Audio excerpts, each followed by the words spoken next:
This is the voice of freedom. We are not one voice. We are many. We are your voice. But we can only be effective if you use your voice. Your voice. This is the voice of freedom. We will not hide from the truth. We will ask the hard questions until we are sure we have the truth. Welcome to the voice of freedom, where your voice will never be silenced. Well, welcome back, folks. Another big day for the Voice of Freedom today, and a little bit earlier than normal because I've got some unexpected business tonight at the Kelly Hotel in Singleton. So the People's Council kicking off tonight there, and if you're in the Singleton area, would love to see you there. Dinner from 5:30, and I think the meeting is getting underway from about 7. So look forward to seeing you there. It should be a fabulous night. Hello, Paul, CPN, Ange, g'day, Scott. Nice to see you guys in. A little bit different today. Unfortunately, Monday night, normally dedicated to Magna Carta 1215 Learning Centre, and unfortunately, last Monday night, busy packing and trying to get ourselves arranged for on the road. Didn't manage to get through that. So my very good friend, Fitzroy Sterling, let me apologise immediately for missing out our lesson on Monday night, but I plan on being able to make that up to you, hopefully before the end of the week. Good afternoon, Carl. It's lovely to be here in an unusual time for both of us, actually. So, yeah, this is a new one for everybody. So absolutely, there's a few people popping in, so we'll see how that all goes today. So, yeah, it's good to see a few people joining us. A lot of people have been requesting that we get this gentleman on for a bit of a chat with us. Mike Holt is the publisher of Dick Yardelys' book, and there is a lot of constitutional common law followers who are big supporters of Dick and have encouraged us to check out his work and the other great work that is taking place in some areas. Mike is a great part of that. Put your hands together, ladies and gentlemen. Please welcome Mike Holt to the Voice of Freedom. Mike, thanks for taking the time to join us today. Oh, thanks for having me on. And you're early, of course, because we're ahead of you up here in Queensland, mate. So yes, yeah. Well, I'm normally a Queensland resident, but I bailed on the state yesterday to head south, just as it's about to flood Victoria. So that should be a lot of fun. Well, let's hope our favourite dictator down there is up to his neck in water, eh? Yeah, absolutely. Let's hope he doesn't wash away the Goulburn Valley and associated other areas while he's trying to make his point, because it certainly looks like that at the moment. So, Dick, I'm not sure that you've ever met Fitzroy, but Mike, sorry, Dick, I said so. Mike, Fitz, Mike, and nice to see the two of you together. Mike, you said off air there before that you've heard a little bit about me and maybe a little bit about what we do with the Magna Carta 1215 Learning Centre. We are very definitely proponents of Magna Carta 1215, but Dick's book presents a couple of different interesting options, and you are a big Constitution follower, 1901 Australian Constitutional Act. Is it fair to describe you that way? Not really, because, we've got to this stage in our lives and our history because of the Magna Carta. And I recognise that it all goes back to that. The Magna Carta was the first time that we've really had the people come out and say to the oligarchs and the kings and all the rest of them, you better pull your heads in and serve the people instead of trying to downtrod us. So, no, I'm a big supporter of the Magna Carta. So when you say the Magna Carta, I just want to be clear, Mike, which Magna Carta? Oh, the original 1215. I know that you had a question about that, and I'll explain that. I have this friend, Peter Gargan, that helps me a lot with my legal things. And he said to me one day, look, the 1215 is not the right Magna Carta. So he sent me all this stuff, and believing him as I did, I changed the website. But then as I did more research, I realized that, no, there's only one Magna Carta. So I changed it back, but I got sidetracked and I forgot to change the rest of the article. So that's what you saw. I see. Yeah. It's been changed back now and it's all good. But you are a big believer in the Australian Constitution, are you not? Look, if we don't have a constitution, we don't have anything. And that's the problem that we face right now. The political parties have gotten rid of the constitution, and you see what's happened. The constitution is basically a roadmap or a plan for the Parliament to follow to serve the people. But the problem is when Whitlam came in, he turned it on its head, and now the Parliament tells the people what to do, and that's not right. So we need. I think we can go a bit further back than Gough Whitlam to where this was turned, right? But yeah. But Gough was really the turning point in Australian history, where he actually got rid of the Queen. He threw out the Constitution and created the corporate government. And since then, we've seen our country just destroyed. In fact, it was one of the things that impelled me to leave Australia in 1978, and I didn't come back for 30 years. Yeah, right. Yep. Yep. Well, I don't think not on your own there. I've got a fella in Peru at the moment, an Australian expat in Peru, who's very keen to come home, but doesn't want to come home by any of the normal routes, and wants to make sure that the country is good to come home to when he gets here. So, I appreciate getting out of the country for a little while. Well, tell him to get on a boat and come over here. He can be a boat person. The boat is exactly the way he was suggesting. To be honest, yeah, but it's a fair paddle from Peru to Australia. We'll see what happens. So maybe if Michelle Lee gets a bad southerly, we might be able to get her to pick him up on the way. She could use the help. All right. Well, look, Fitz, you've been fairly quiet to this point. We want to bring up, I guess, Mike, your common law.earth group is very active at the moment. They're I don't know if they're working in conjunction with Dick's teachings, but there are a lot of common law sheriffs now floating around, and there are common law groups in various towns and cities. You are to be commended for getting, so many people interested in common law. I think you should all be tapped on the back there and given the kudos you deserve. Where Fitz and I stand is I get blocked on anybody who wants to follow the 1901 Australian Constitutional Act because it's based on Magna Carta 1297, which is a complete fraud. Now, nobody can explain to me how it's not a fraud. Okay. Well, how do you justify the support of the 1901 Constitutional Act when it's based on Magna Carta 1297? And can you answer me that question I sent in the email? Can you tell me how a pope, a Catholic pope, living in a city inside a country, not a Commonwealth country, not a Commonwealth pope, not even a Commonwealth citizen, didn't even speak English, how he got to rewrite the English Constitution, Commonwealth Constitution? I think this goes back to the state of the politics in England at the time, and I've been doing a fair bit of study of the kings and their antics around then. But the fact is, the Constitution, I don't know why you say that it's based on the 1297 Magna Carta, because it's actually based in common law. If you have you read the annotated Constitution? Yes. Right, and in there they explain that they based most of the Constitution on common law, and if you read it carefully, it's very obvious. Like the first three words in the Constitution are "whereas the people," and that establishes we the people as the supreme authority over the Parliament. But it doesn't. And Fitz, you might want to pick this up here because we've highlighted in a number of your videos, admittedly a couple of years old, that you've recorded with Dick some time ago. It doesn't quite work like that. Fitz, you've been pretty quiet to this point. So we need to go back to 1215 to understand why the Magna Carta even came into fruition. So there was a system of governance in play from the early times when King Alfred was in service. Now, King Alfred, he was the classic monarch.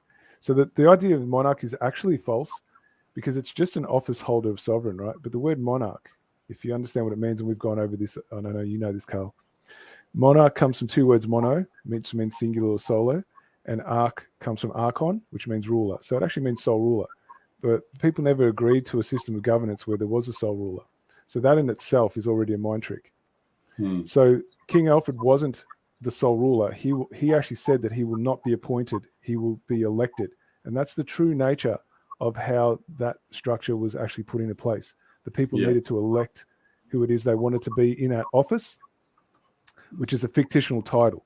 And so when you're in an office, you don't have the same rights as everyone else because you're not standing as a man, you're standing in an official capacity. And that brings with itself its own responsibilities, right? Which was a really big deal. So he was called King Alfred the Great because he actually took that role seriously. So he would actually, send out his emissaries and have surveys and that done with the people, how they like, how the whole system's running, etc. Now, the Romans come in 1066, they just changed the whole thing. They did it through the French. And so they bastardized that true common law that they had. And so 1215 was like the best attempt at trying to reestablish some of the tenets they had running while they were still running off the Roman system. So they were trying to pull something back in from the way they were truly running. So it's not actually pure common law.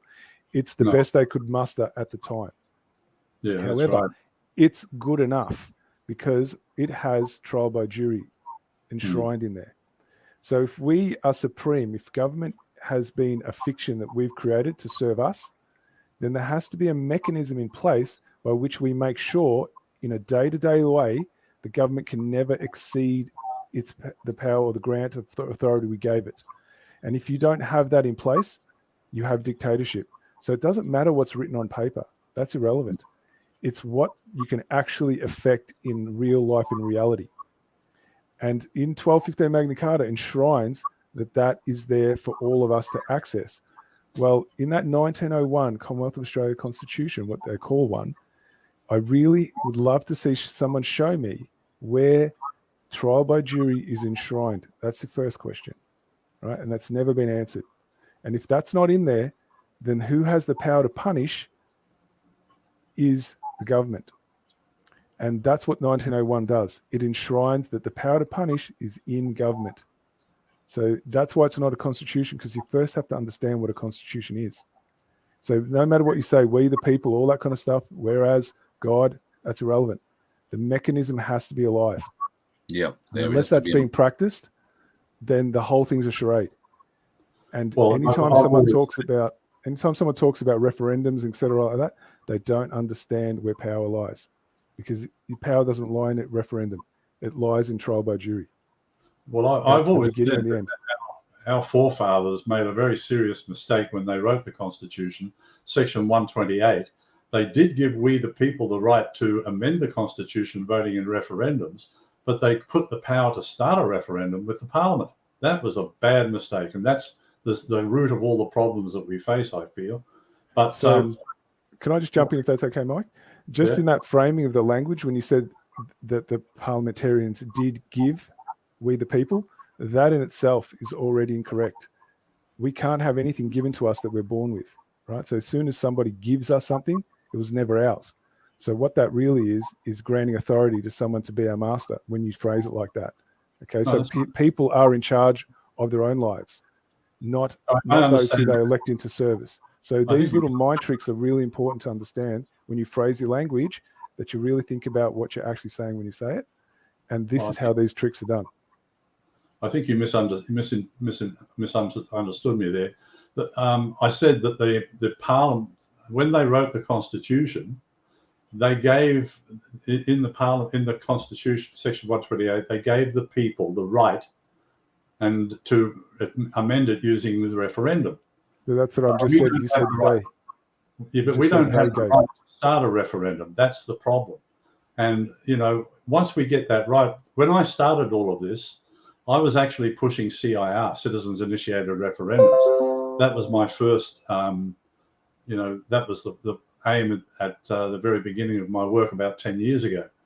And over the years, it's as I've learned things and I've met Dick and all the rest of it, I've realized that our Constitution needs a serious overhaul, and it really needs to be rewritten. And the part that really needs to be written is the structure of Parliament. Who would you suggest, Dick, rewrites the Constitution? Look, it's got to be rewritten by the people, and that's actually one of the aims of the assemblies that we're setting up, by educating people about their rights, their inalienable rights. I call them inalienable because Nobody can put a lien on those rights. But your constitution that you depend on grants us those rights. In fact, I've got a piece of video here where Dick says that's exactly what they do. The Parliament grants us our rights. No, we were all born with those rights. This is where I differ from Dick to a certain extent. Dick has got a very, I would say, focused view. And sometimes it doesn't jibe with reality, you know. He's a very intelligent and very well-read man. He's done a lot of work with his book. But at the end of the day, all he's done is write about the problems and the crimes that they have committed. He didn't go the next step and offer a solution. And I don't think he really has a solution. He understands the problems, but where's the solution? And we're focused on solutions in common law. That's what the assemblies are all about. So our ultimate aim is to grow our assemblies to a maximum of 5,000 members per assembly. And there's a reason for this, because we're going to supplant the electoral system with assemblies instead. And 5,000 is a manageable number of people that you can choose one of your members from the community and elect them to go into a regional government. So the idea is each assembly selects one person to represent them. That person then sits in a regional government of 50 combined assemblies. So we've got 50 people in there directly accountable back to the people, and the regional government would then provide all the services that your councils are supposed to do without the rates and the fines. So I grew up in country Victoria. I grew up in a town that had initially, the first town I grew up in had about 400 people in it. The next biggest town near us was about half an hour away. It had 10,000 people in it. And scattered around it were various other small communities from a few hundred to just a few people. Now, some of those communities were, well, in what you're suggesting, may not have 50 people to bring to a meeting to raise one up, or 500 or 5,000. What happens to the representation of the smaller communities in this assembly as you outline it? Because is there only one representative for the town of 10,000 people and one representative for the town of 10 people? Or well, look, it's a difficult question to answer, because this is just an idea that I came up with, and it's open for review and change. Sure. It's not set in stone, right? Yep. But you know, if we don't have a plan and somewhere to start from and a goal to reach, then we can't achieve anything at all. No, so I set that number at 5,000 because, yeah, even if you've got a few small towns around the place, they can combine and even have subgroups of assemblies, and then they all come together and at certain times to decide what that assembly wants. So without wanting to crawl all over your idea and poo-poo it, I don't, but I can see that it is open to the same kind of corruption the current system has. Because the bigger businessmen, the bigger businesses, the bigger say, if you know what I mean. So I can, but like you say, it's a work in progress, and you've got to have a starting place. So I think you should be commended for at least trying to find the starting place. Yeah. I'm also concerned because we've had some communications with Dick, and to be honest, I haven't wanted to bring him on the program because I don't think we align in any way, and all we can do is harm his cause. I don't think we can help him. He seems very set in his ways. Well, what concerns me about that is that he is selling, the advice, the solution. This runs against Article 40 of Magna Carta 1251. 1251. Shit, I'm making a new one up. So it runs against all tenets of Magna Carta to go selling. No, actually, that's not true. Dick doesn't sell anything at all. I went to him and asked him if I could publish his book. He was giving it away free. And I went to him and I said, look, it's all very well, giving it away free in a PDF, but a lot of people like to have something to hold in their hands. So I actually spent the money to publish the book. And I've gone to him a few times and I've said, Dick, I want to give you some of the proceeds. He won't take a cent. So I use the sales of that book to keep the work going that I'm doing. But he doesn't make a cent. And I know he lives almost in poverty. He's up the road from me here. Yep, right. So, no, he's not making money. I think he should be commended for the work that he's put in. But I have some serious issues with some of the definitions that we follow. And we might actually ask you a few of the definitions. How would you define common law, Mike? Common law is the law of the people. So whatever the people want, right? And now this could be anything at all. That's why the assemblies, let me just read you here a description that I've got on what a common law assembly is. They're designed to repair the damage done by overreaching government policy, by educating people and empowering them to make informed decisions about the kind of life they want to build for their families and the future. Assemblies consist of many people from all walks of life with one common goal: to educate themselves and others about their natural rights, unite them with their fellow man, and reclaim ownership over their lives as natural living men and women. And each common law assembly is different and conducts itself in accordance with their community needs, but at all times following the underlying foundation of do no harm. And this means that any direction they take or action done cannot harm their community. And the common law assembly model is not a one-size-fits-all model. Each community is different. And so the common law assembly should focus on their individual needs and adjust the focus of their meetings to suit their community. So, you know, we're empowering people to start taking responsibility for their own lives. And one of the things that the governments down the years have been very successful at is, first of all, dumbing down our education system so people don't know what their rights are, and secondly, dividing us. And divided, they've conquered us. So what the assemblies do is bring people back together. We're engendering that community feeling. So up here on the Sunshine Coast, for instance, we're now developing a community farm. We're putting groups together to challenge the council. We're actually I'm talking to Darren. I think you know Darren, right? Darren Bergworth? Yes. I'm about to go and spend 2 weeks with him, so yes. Oh, mate, you'll enjoy that. He's a fantastic bloke. Yes, very much so. Yeah, I had a great talk. Yesterday was the first time I talked to him, but I'm looking forward to talking to him again. But he's now the mayor of Frankston, and he's taking the council and he's saying, listen, we're watching you. And it's pulling the council back under control.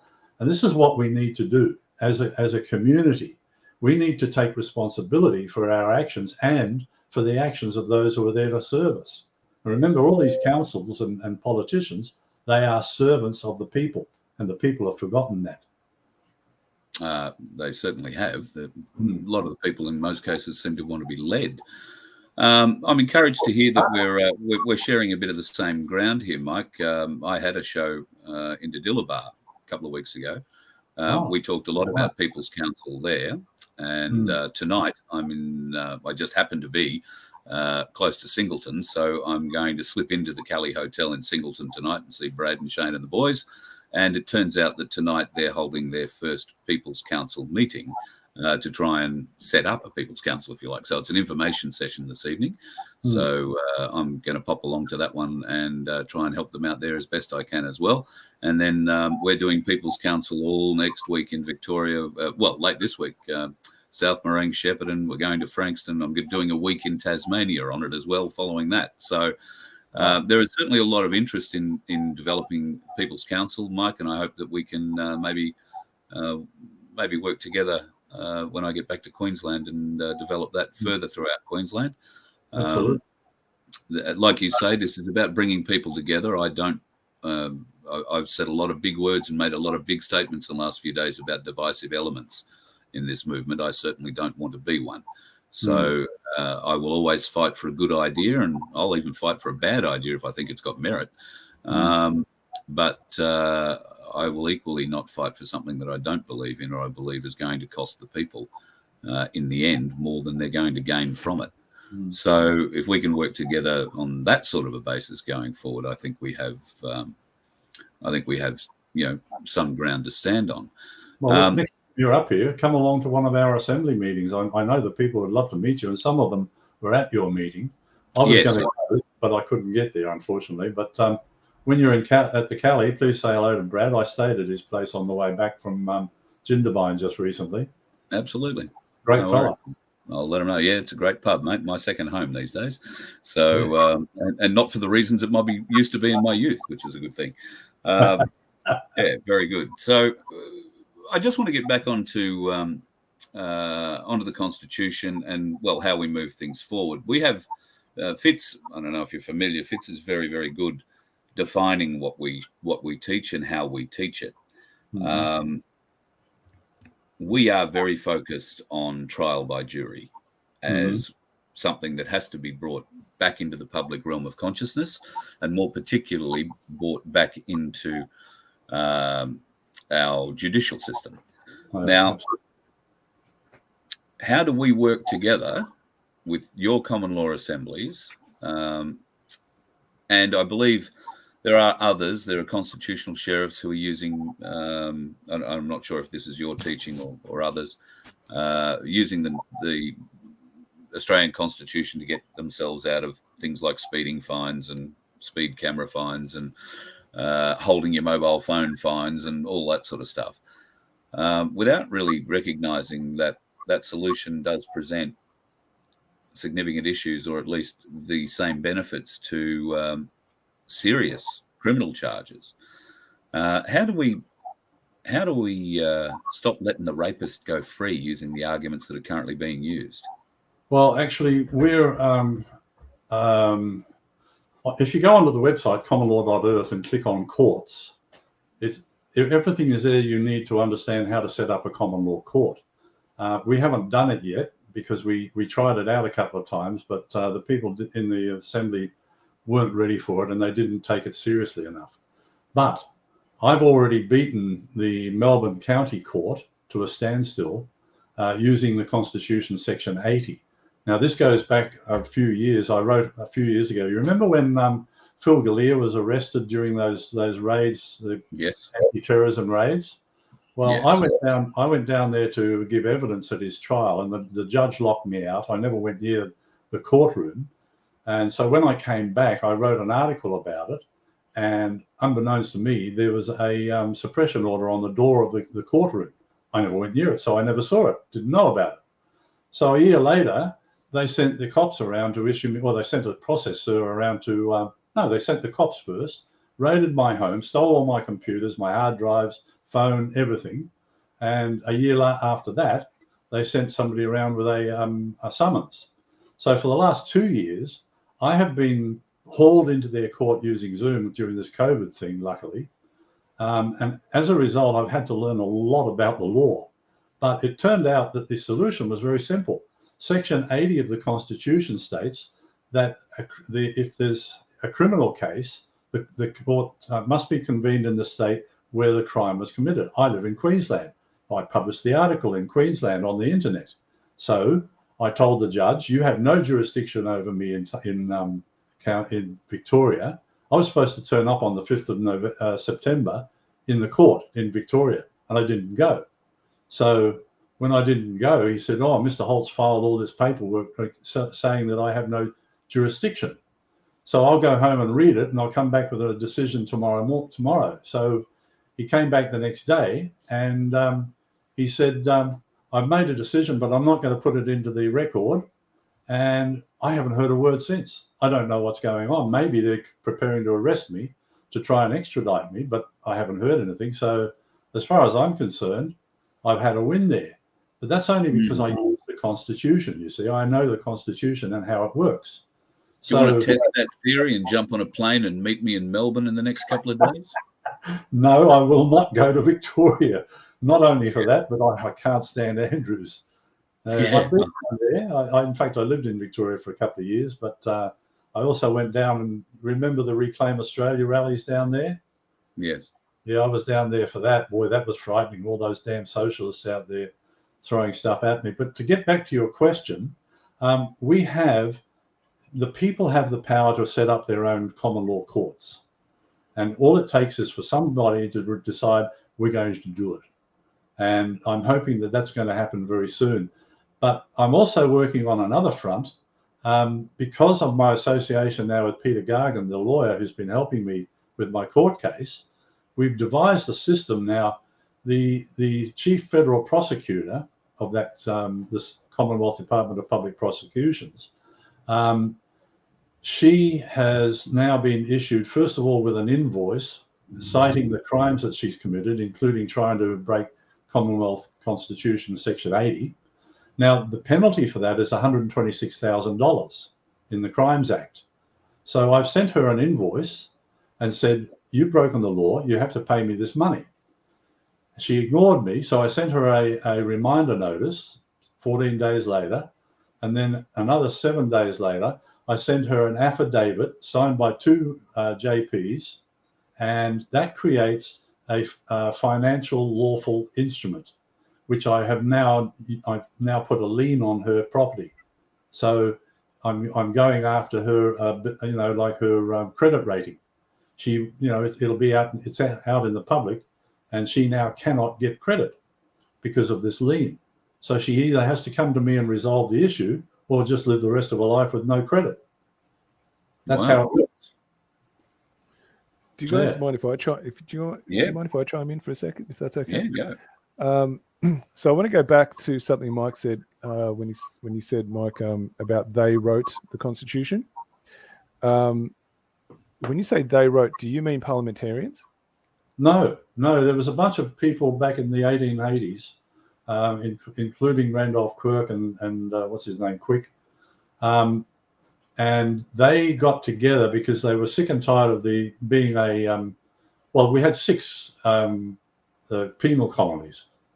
And what they did was they united the 6 penal colonies into 6 states. But they never got rid of the penal side of it. We're still a penal colony of the United Kingdom. But by uniting us into a federation of 6 states, and New Zealand almost joined it, but then opted out, they created this federation. And as part of the bedrock of the foundation was this constitution. And they did massive amounts of research on constitutions all around the world, including the US, the French, and lots of others. To be honest with you, I think the Constitution is one of the best that we've, in the world, and it's very imperfect. I admit this. So I'm just going to cut you off if I can, Mike. Why I'm asking that is, does that still mean in your mind that the head of state still resided in England? Yes. Right. So if the head of state is what gives any constitution any kind of legitimacy, does it not mean that the head of state needs to be a lawful monarch? That's right. So what if it turned out that there was no lawful monarch in place to grant anything to any colony and nobody knew about it? Yeah, that's the conundrum we face now, isn't it? So that's why I'm asking you. Now, hang on. That's why I'm asking you, who wrote it? See, this is the trick, Mike. You cannot write a constitution if you're still bound to the original one that hasn't ever been changed by the people. You can't write another one. No, you can't, but you can amend it. But the problem... No, you can't. But you can't, Mike. You can't. The process to amend the Constitution is inside Article 12, inside Magna Carta 1215, and it has never been enacted. It was a sealed agreement. So that means every future monarch, and all a monarch is just an office holder of sovereign, the highest public servant of the land. They are bound to the terms. That's their job contract. That's right. So you can't have a whole bunch of other people in another colony starting something separate, right? It's not a thing.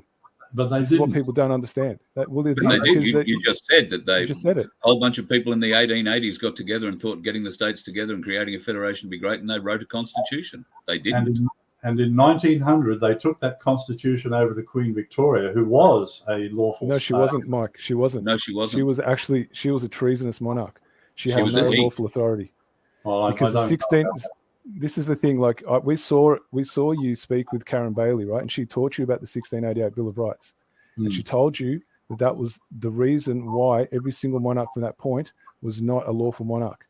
So everything that happened after 1688 was all part of the treason. Yeah. Right. So we know that you know that information because we saw it, and at the same time, we saw you promote Dick's book throughout that actual presentation, right? Which is a conflict right there. This is the part that we're not understanding what you're doing here. Okay, so we know you have new information, right? Yet you're still going back to the old information. So we're trying to work out where are you? Do you understand the true nature of the 1215? That it's a sealed agreement that gives government its legitimacy. It's a contract, an adhesion contract, because government cannot have authority as it is. It has to be granted it. And the only way you can grant authority to a government is to have a contract which binds it. It doesn't bind us. It binds them. Binds the government. We are free in our natural state. Yeah, any agent or officer of government is bound by a constitution, not the people. The only thing that people are bound to is the consciousness of the community around them. That's what Article 39 says, right? If you read it and you truly understand it, that's what that is. Everything else is a fiction created to make people believe they're free, but they're not. Because if we had a lawful structure in place, Mike, we never would have been in any wars. We wouldn't have been in Gallipoli. None of those things would have happened, because we would have had trial by jury to make sure that no politician could have put us into anything. So that was never in effect. 1688 was the death of trial by jury. It was the death of the monarch being the people's representative. It made Parliament sovereign, right? Yeah. So everything that happened after that was always going to be corrupt. It was always going to be treason. So you cannot say that 1901 is our constitution, because there was no lawful authority to grant it assent. That was a treasonous monarch in place.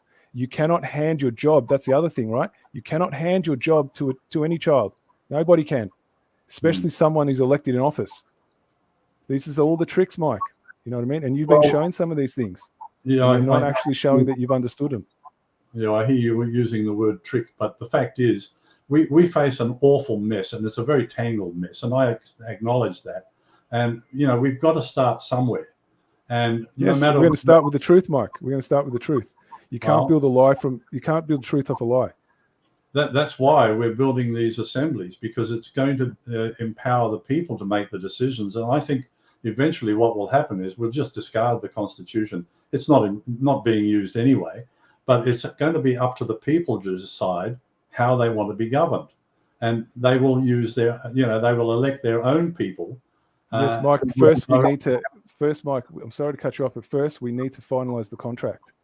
Until that's finalized, we can't do anything else, right? And the contract is still alive today. And that is that we, the people, have a right to redress and return the rule of law once it's been usurped from us. Now, there's a specific way that government is still bound to hold to that honor. And it's not doing it because the people don't understand it. So if we keep pushing the 1901, that will never happen. We need to finalize that first, right? That hasn't been done because people don't know about it. So until we all get on the same page and the same knowledge, until we get onto one hive mind and we all understand it, if people are giving false messaging, it will never happen. That's why Carl and I are always consistent on this. Because if we all want the same thing, we need to be the tip of that spear, right? And if we're all different spears, it's not going to work, right? So it's all about understanding what the adhesion contract is. If people truly understand the power of the 1215, this is where the actual full asset stripping comes into it, right? If they fully understood that, it also retroactively wipes out any debt. Retroactively, people don't know that. We, the jury, decide if we want a system of governance where we're getting taxed or not, right? On how much. That's all us, right? That doesn't exist. It's never had in the 1901 ever. We have the full power to be self-determining through that jury. That's the centerpiece. There's nowhere else that's found. So these things that the American Constitution, the French one, they are not constitutions. They are mind tricks. A constitution has to have trial by jury at the center, because without that, it's government dictatorship. It's plain and simple. There's no other way to put it. Because there has to be a mechanism by which we can actually make it happen. And right now, if you set up alternative, what we call assemblies, where's the power to punish going to come from? Who's got the weapons? Have you read that's going to come after you. Have you read the section on court in the website? It describes exactly what you're talking about. Yes, Mike, but we still need to have that same messaging from the start, right? We can't just take bits and pieces. It all has to be consistent from the beginning. And what people don't understand is that we don't know the truth. And we need to go back to where authority deviated. And it deviated in 1688, that no longer had any authority. Because the way it works is the monarch takes an oath. A coronation oath is the job contract. Well, that job contract got changed in 1688, where the Parliament wrote it. and it became a statute version. Well, that no longer means that the monarch is bound to the people. It means the monarch is bound to Parliament. So there's been a flip. So they are the master of the monarch. So what does that mean? That means the Parliament's the master of the people. Okay, so everything that happened after that was going to be dictatorship. And that's exactly what happened. And people don't understand it. So if we sit there getting hung up on 1973 or 1966 and all that kind of stuff, it means we don't understand that this wasn't even lawful in the beginning, that we are still bound to English common law because there was no monarch in place, correct one, that was elected by the people to grant any changes to anything. That's why they take an oath. And the mechanism to change it, the mechanism to change anything is inside Magna Carta 1215. It's called a Commonwealth-wide Constitutional Convention, and everybody in the Commonwealth gets to vote on it, and that's never happened in history. No. So we can only unseal it, Mike. No one else can unseal it. Only we, the people. That's why we're concentrating on education. You know, our motto is educate, facilitate, activate. So I think Fitz's question here, though, is what are you teaching? I mean, are we teaching at opposites here? Is the Voice of Freedom and the 1215 Learning Centre that we're putting together here not pulling on the same bit of string you are, or vice versa? Actually, Karen is a member of our assembly, a very important member too, and she's teaching about the the Magna Carta. I'm teaching about our rights. We don't talk much about the Constitution except in terms of what the limitations on government are enshrined in the Constitution. But that's the thing, Mike. We don't have Australian Constitution. That's what I'm trying to say to you. So you're teaching about something that's non-existent. Yeah.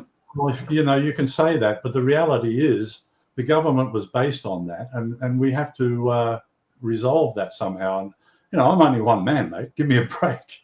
You know. What I'm saying is, you're a one man, yet you are teaching something that's incorrect. That's well, what I'm maybe saying. so. And I'm always willing to listen and learn. Well, that's why we've opened this door, because I wouldn't have done it if I didn't think you were open to listening to our side of it.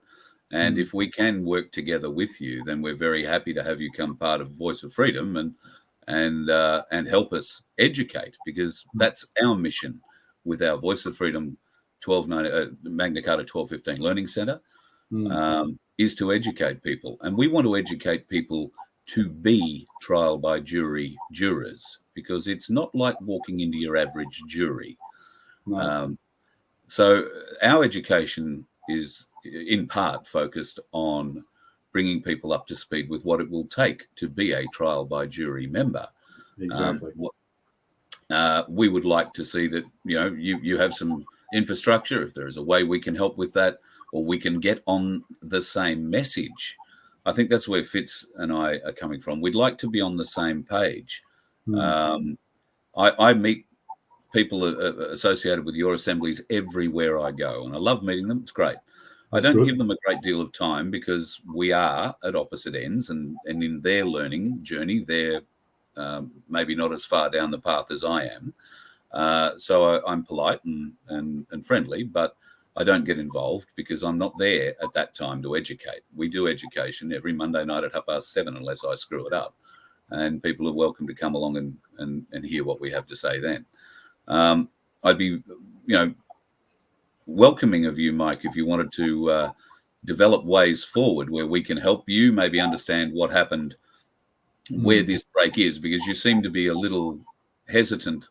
And I know it's difficult to walk away from the Constitution as you understand it.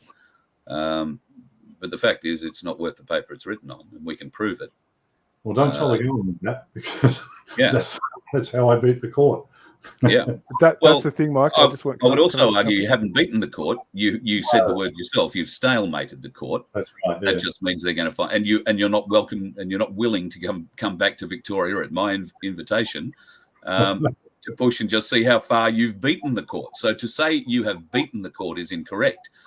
You might have stopped the process as far as you're concerned, but doing so has stopped you going to Victoria. You have, if you like, given up your freedom to travel to Victoria, so that you could prosecute the case you've decided to prosecute. Because if you step back to Victoria, they'll have you in front of the beak, and you know it. Yeah, well, that's why I'm doing the lean on her now, And during the course of all of that trial, or so-called trial, I actually wrote to the chief federal prosecutor who took over from the one that's for a little while, that I've now put a lien on. And I wrote to her and I said, can you send me a copy of the oath of office you took? And she wrote back and said, oh, I didn't take an oath because I'm a public servant and I work for a private corporation called the Australian government. I got her to admit it in an email to me. I've got it on the website. Wonderful. Yeah. Yeah, this is to be really applauded, Mike. Yep, really, absolutely. That's exceptional, Mike. To get that sort of an admission is wonderful. Yeah. So can I just chime in if that's okay? I just wanted to say that the thing about when you use the actual law, because the law isn't what Parliament writes, we need to make a distinction. So when you say you walk into their courts and say that you're using law, you are not. You are using a fiction. You're using what's called moral relativism. Are you aware of that term, Mike? Moral relativism? Yes. Yeah. So that means there's no such thing as universally discoverable law, right? That we can't all discover law, and the only law that's discoverable is the law of nature. Everything else is our version of it. Now, if you say that there is nothing that's undeniable, undiscoverable, then it means that somebody gets the power to create that. So what government creates is not law. It doesn't have any authority to create anything to do with law. All it can do is create the terms by which it does what it does, right? And that is to follow our direction. And it just creates terms. Yeah. Well, it's all contract law anyway. So when you don't agree to contract, they have quite a big problem with that. Well, certainly. But once again, you're right. They do have That's a called problem legislation because it's temporary. So when you say you walk in the courts and you're using laws, you are not. You're using... Nope. Sorry, guys, I just got cut off. Am I still here? Yeah, now you're back. There you go. Things got a bit weird. All right, yep. Yeah, sometimes when someone calls my phone, it cuts off the internet, so I apologize about that. So what I was saying is, when we step into those spaces that are meant to be public buildings, that, as you said, Mike, you've had it admitted to you what they really are, what we're doing is we are actually granting authority to that criminal structure.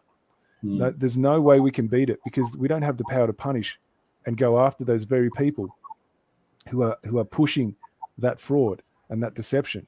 So until we actually have that power to punish them and bring them to justice, all we're doing is we're granting them authority by breathing life into those spaces. Because what are they doing? They're still using us as something to plunder and harvest.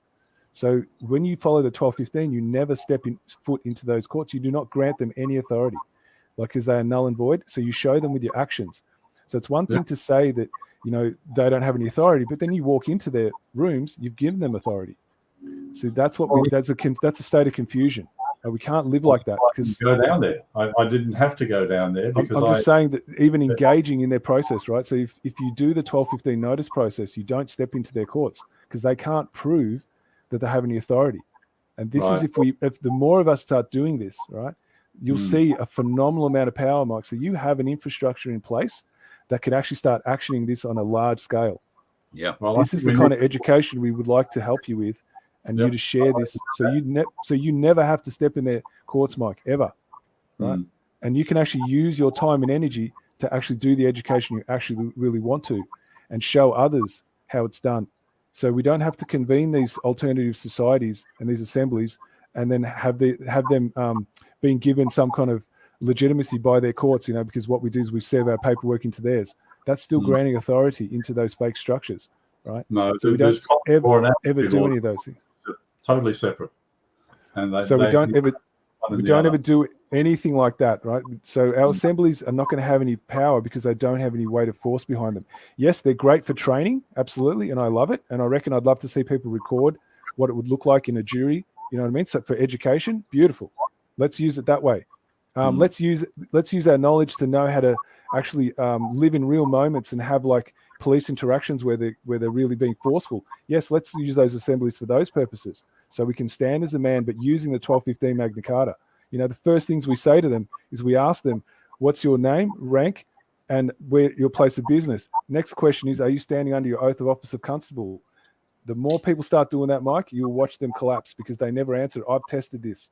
Okay, I've never had it answered once. And what's going on in Victoria at the moment? And they refuse to answer. And what's going on in Victoria at the moment, Mike, with the People's Trust of Victoria? is a very large extension of just that.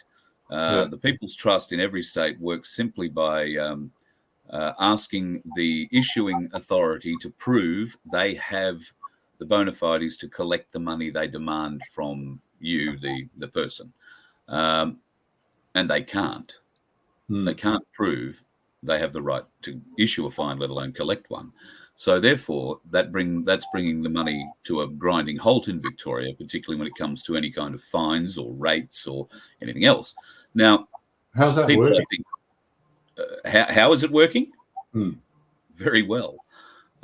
It's making them scream. They're jumping through legals. I mean, there is pushback now, which is what we're aiming for. We need the government to push back. Yeah. So the government in Victoria's case have decided to push back using the sheriff. You might find that without letting the legal strategy out of the bag, you might find that that's not a good option for governments raining sheriffs down on people, making demands on them. No. You might find that that's got serious implications in other ways, which is being tested, will be tested shortly. I've been saying for a long time that the worse the government behaves, the better for us, the freedom fighters, because they're forcing more and more people away from their government system, seeking answers to the tyranny that they've imposed. And as you can see, I just put the link to your website in the chat room there. Yeah. So I'm well aware of what you're doing and love what you're doing. So it's not me, mate. That's all Victoria. Darren Bergwerf and Spiros are involved with all of that, or Darren to a certain extent, but Spiros is certainly behind it. And it's now being rolled out in every state and territory in Australia.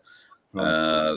Pretty sure Queensland is just about to start this week. I think the website will get active toward the end of this week or early next week. And New South Wales shortly thereafter. ACT's up and running now, I think, and South Australia pretty soon, Western Australia pretty soon, and the Northern Territory to follow. So Tassie, still waiting for people, I think, to stand up in Tassie from memory. Tassie's really bad. There's nobody down there. They seem to be very insular. Well, I'll be able to tell you about that because I'm heading to Tasmania on the 29th of October. So I'll be down there for a week. And, I'll be talking to myself, or I'll be just having a bit of a look around. If there's nobody who wants to turn up to a show, then I don't need an audience to have a show. I can talk to myself. That's easy. I introduced you to our only convener down there, and he's a lone man, basically. He's been the lone man for 2 years. It's terrible. You can't get anybody interested.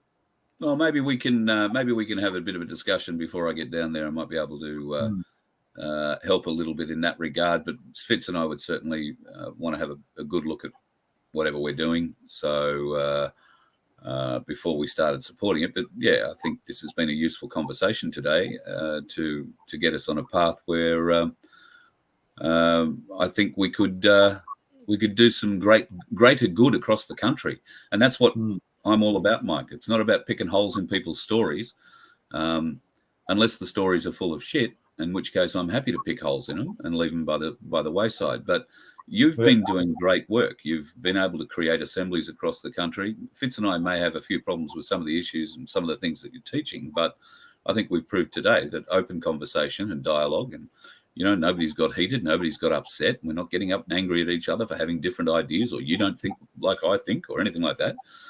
This is the way forward for us. We all need to be accepting of each other's ideas. Now, every idea is not going to be a winner, and I don't for a second suggest that everything I come up with is a winning idea, or Fitz for that matter. But we have to be able to have conversations about it. Absolutely. And aside from the concerns that we have about selling solutions, which will obviously continue at a different time should the need arise, if we can, I think, I don't know, Fitz, I don't want to speak for you, but I think if there is a way that we can get some Magna Carta 1215 deep learning into your assemblies, and it sounds like Karen is doing a great job on the Sunshine Coast with your group, then I for one would be very happy to turn up to an assembly now and again. At the moment, I stand away from them for the reasons I've outlined earlier. But I get emails every week and invites every week to turn up to assembly meetings in towns and cities all over the country, and I'm happy to turn up if I'm in town that night, a bit like what's happening in Singleton tonight. So, yeah, I'm happy to go and have these conversations going forward. Fitz, how do you feel? Do you think we've made a bit of ground here? Look, I really want to congratulate you, Mike, on the effort. I'm pretty convinced that your intention is the same as ours. It's just certain things are points of knowledge that need to be refined. That would make everything go a lot smoother, because if we don't have a uniform message and we don't understand the true nature of what a constitution is and how it is actually the people's protection from their rights being stripped off them, and from treason, because treason is just the usurpation of the people's rights by stealth. If we don't understand that, we're going to keep falling into the same traps. So I've actually put a call out on the Telegram channel that I'm an admin on to see how many people are interested in doing a masterclass. So I'm more than happy to extend that offer to you as well, Mike, if you wanted to join one of those somewhere down the track once I put all the infrastructure together. So you can be a teacher and teach others, the foundational knowledge as to why the 1215 is still the only contract that's alive today, that all the others are fake. And so you truly have that holistic knowledge of why that's the case. So there's no doubt inside you when you speak, because that's what I'm hoping to be able to share. So it's not just me sharing it now, it's a bunch of other mentors who go and do the same thing and they share it in their area.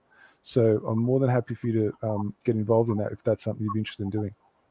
Yeah, actually, I was quite impressed with my chat with Karen, and I learned a lot from her. So, I knew about the Magna Carta. I read it, but I didn't really understand the significance of it. And this is a learning process, and I've been learning for a long, long time, and I've had to change my ideas quite often. And I think this is the way to go, because if we're not exchanging information and helping each other learn, then what's the point? Yeah, couldn't agree more, Mike. Couldn't agree more. Yep. Really applaud you, Mike. So I tip my hat to you, my friend. And Mike, I see Liability Mate is in the audience there. G'day, mate. How are you? I think you've got a few followers sitting in the chat rooms at the moment. We're only seeing about a third of the people who are on the on the stream. So I think there's a few supporters in there, Mike. It's good to see that they've joined us today, and maybe we'll see a few of you at the next Magna Carta 1215 lesson. Actually, if you haven't done one yet, go back and watch episode 1 at vofhq.com. Don't forget, folks, please like and subscribe the channel while you're here. If you haven't seen None 2K before, or any of the other channels on mine you might be watching it on, please like and subscribe. YouTube are doing everything they can possibly do to shadow ban us and make sure that you don't get messages and notifications when we go live, because they really don't like the things we talk about. The Telegram group, if you go to vofhq.com, click on the Magna Carta 1215 link, you will find Fitz's Telegram group, a link to there right on your desktop. So very easy to go and find. And yes, I did set up a Voice of Freedom Telegram account. Don't know what I've done. Nobody seems to be able to join it. So we're going to need to go and fix that. Look out, I've got an excited dog behind me.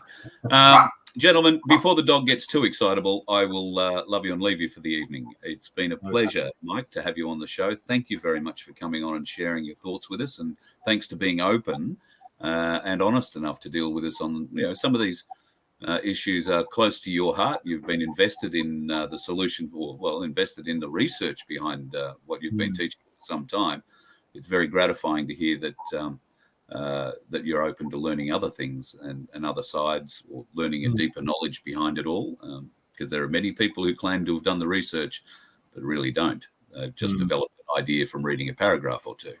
Yes. So I'm very encouraged, and I really do feel that we might be able to go forward here somewhere. And Fitz, I'm sure you and Mike will keep in contact to see just what we can do in the future. Okay. Yeah, absolutely.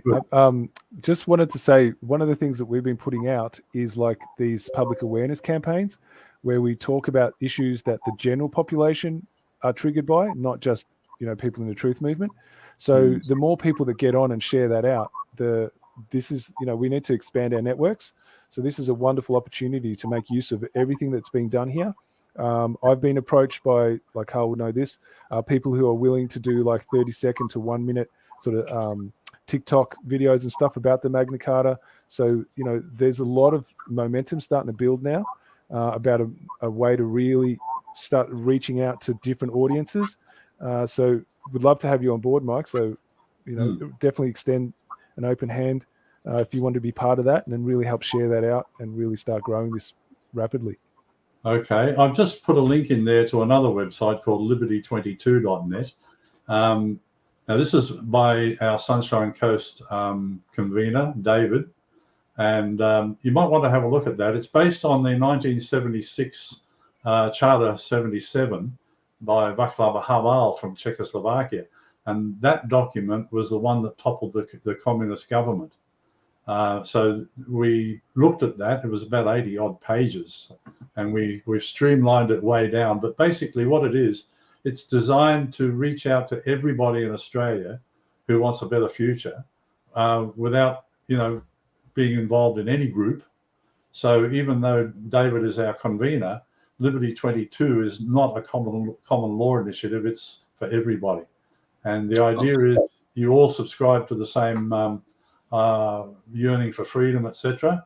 And you sign a document and you get a nice certificate which says, I want my freedom from the political party corporate government. So something to look at.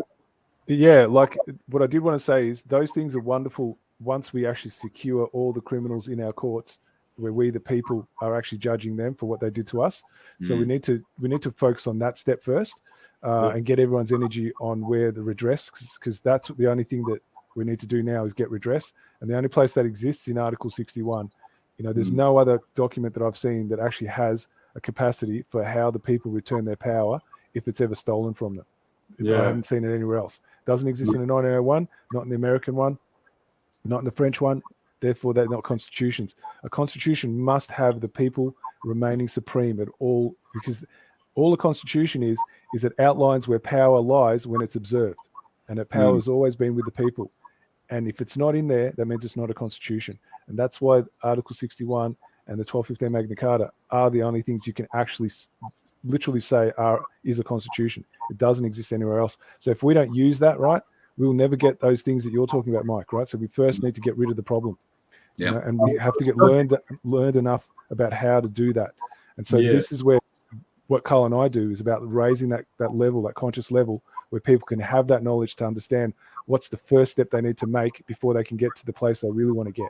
So that's what we're focused on. We don't have an outright answer for what happens afterwards, but what I'm pretty confident about is if people can get this level of knowledge, they will be in a much higher position to really judge what they want from their lives, because this is going to be like them cutting their teeth in the best possible way, you know. And that's what we need to do. We need to cut our teeth on the knowledge we don't have first of what it's like to actually be a free sovereign being, and what it feels like to be in a trial by jury, you know, to be the one who's judging all those people who claim to be in our service that have been harvesting and plundering us, and be the judges of that. We need to live that life first before we can think about anything else. So we need to really focus our attention on what's going to give us that experience first. And that's why, Carl and I have been focusing our energy on getting that sorted out. And then all the other things that you're speaking about, absolutely. Let's put them all in there. Because then we can... I was struck by something you said there before when you were talking about the Magna Carta, and then when the French came in, and the basic difference that we see there is that the Magna Carta, if you go trial by jury, you are innocent unless proven guilty, right? Whereas with the French, you are guilty until you can prove yourself innocent. And that's the big basic difference. Yeah, that's that civil law. That's that Roman civil law that they're running, which is all about slavery. Yeah. All right. Thank you very much, gentlemen. It's been a pleasure. It's been great, Mike. I've really enjoyed your company this afternoon. Thanks for letting me rejig the schedule too. I appreciate it. No. It was pretty late notice, so thanks for that. It was great to be able to get you in. And I have no doubt we will do it again.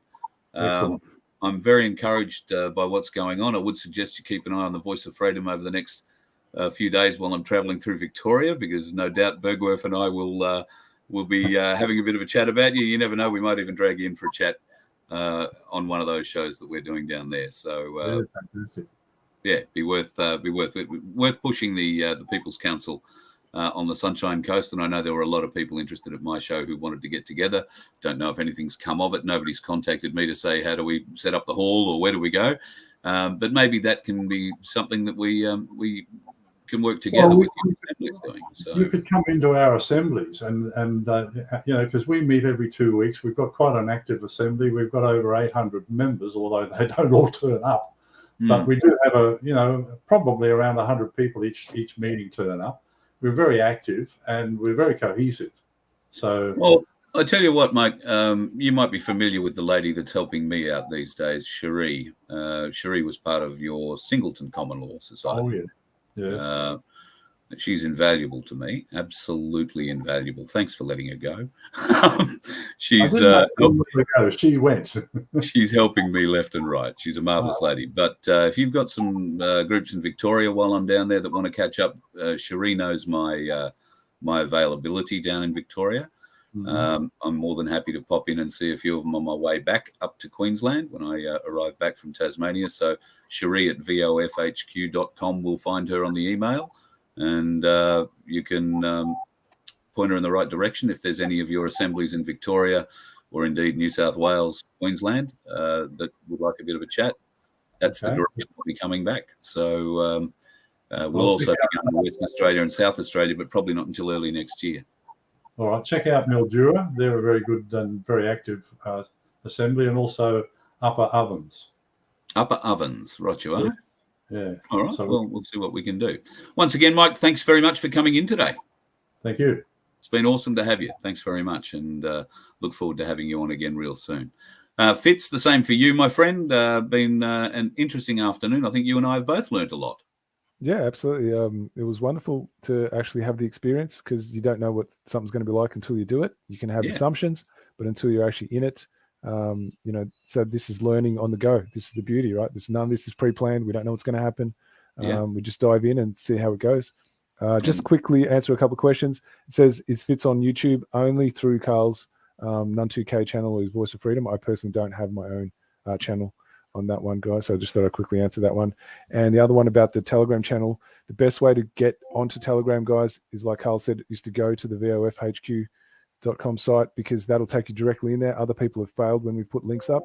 So if you can just go into the VoF HQ website, then click on Magna Carta 1215, there will be a link that takes you straight into there. There's quite a few of you doing it, because that's what all those notification dings you're hearing in the background are.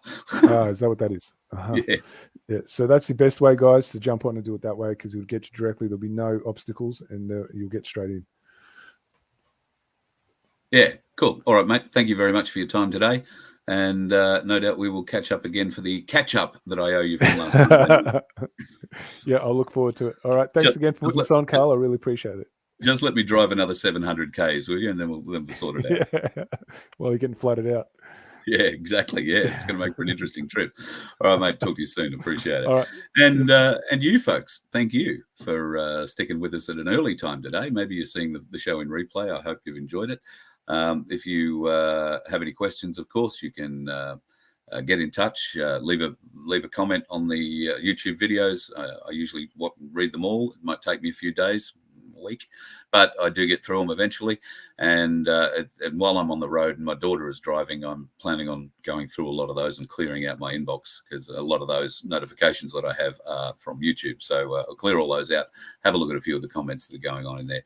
Thank you once again for your support, folks. You can always donate at vofhq.com to help us get down the road a little bit further, to help spread the message. It would be gratefully received, particularly at the moment, as wheel alignment today out of nowhere. How nice was that? Anyway, we've got more things coming up. The trip to Victoria begins in earnest tomorrow from Singleton, and tonight in Singleton. If you are in the area, come in and say hi. We're going to be at the Cali. It'll be a great night. We're going to give you all the information you need about setting up your own People's Council. If you think the corporate council in your town is not doing the right thing by you folks, you need a People's Council. So if you want to learn more information about it, vofhq.com has the details right on the front page of how you set up your own People's Council in your town. If you want help doing it, then between Darren Bergworth and myself, we will be there to help you every step of the way. Thank you again for spending your, Wednesday afternoon with us live. And if you're coming back again, we might do a quick one on Nun 2K a little bit later from the Cali, just to let everybody know how it's gone with the People's Council. But by and large, tomorrow will be a driving day. Tomorrow night, I'm hopeful, if we pull up in a quiet enough place at an early enough time, I'll have Cass Smith on. Now, Cass was meant to be on last Thursday or Friday. She got crook and was unfortunate that she couldn't join us. Cass is the lady who will help you remove your super out of Big Super and convert it into gold and silver in a self-managed super fund. If you have questions about that, and I'm being contacted by a lot of people who still have questions about that, then tomorrow night will be the night we talk to her. 7:30 Australian Eastern Daylight Savings Time, probably make it 6:30 in the rest of the world for Queensland. That will be the plan for tomorrow night. Everything dependent on us driving a few kilometres and not getting caught in floods. But we'll see what happens. Cass will be able to help you out with all your super plans there. And if you are interested, you think you don't have enough super to really do this, or maybe you would like to do it in a bigger group, get better deal, there is a possibility that up to 6 of you, even complete strangers, can join together in a self-managed super fund and add your super together. We're going to find out all about that tomorrow night. In fact, it might be the only way that I'm ever going to be able to get into this. So I'm certainly very interested in learning more about it and making sure that if you can get into that sort of a deal with 5 other people, then you make sure that you get what you put into it out of it, so to speak. It's all going to be very interesting. I don't pretend to understand it for a moment, but Cass Smith understands every bit of it, and I had to let her down gently today. She washed her hair and all. She said, "Oh, come on tonight if you like," but can't do it tonight, so she's going to wash her hair again tomorrow and come on tomorrow night. I'm looking forward to that. That's Cass Smith tomorrow night from somewhere on the road. The Voice of Freedom is coming to you, Victoria. God help us, look out. I haven't been in Victoria for a few years. I'm really looking forward to it. It's going to be very wet. The rain is apparently hitting tonight.